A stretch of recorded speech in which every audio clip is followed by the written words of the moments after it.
Lecture de la lettre de saint Paul apôtre aux Romains, chapitre 12. La vie nouvelle avec le Christ. Frères et sœurs chrétiens, Dieu est plein de bonté pour nous. Alors, je vous demande ceci, offrez-lui votre personne et votre vie, c'est le sacrifice réservé à Dieu et qui lui plaît. Voilà le vrai culte que vous devez lui rendre.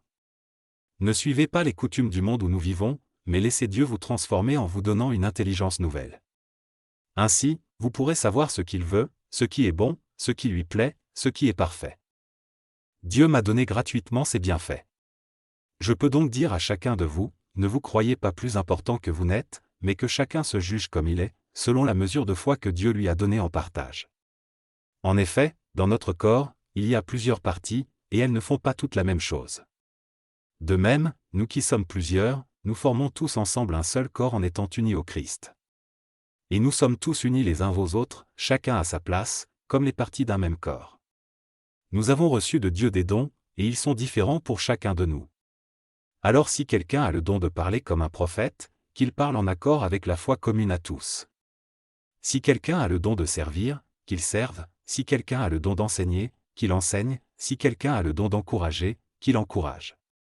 Celui qui donne doit donner sans compter, celui qui dirige la communauté doit le faire avec ardeur, celui qui aide les pauvres doit le faire avec joie. Que votre amour soit vrai. Détestez le mal, attachez-vous au bien. Aimez-vous de tout votre cœur comme des frères et sœurs chrétiens. Soyez toujours les premiers à vous respecter les uns les autres. Servez le Seigneur activement, sans paresse et de tout votre cœur.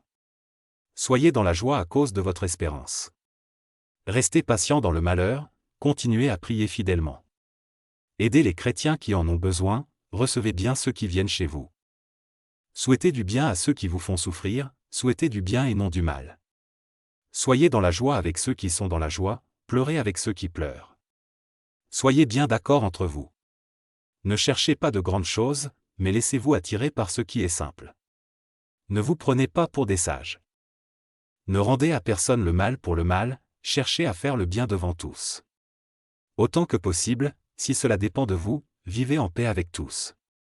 Amis très chers, ne vous vengez pas vous-même, mais laissez la colère de Dieu agir. En effet, dans les livres saints, le Seigneur Dieu dit, « À moi la vengeance. C'est moi qui donnerai à chacun ce qu'il mérite. » Mais il dit aussi, « Si ton ennemi a faim, donne-lui à manger, s'il a soif, donne-lui à boire. » Alors, si tu fais cela, c'est comme si tu mettais des charbons brûlants sur sa tête. Ne te laisse pas vaincre par le mal, mais sois vainqueur du mal par le bien.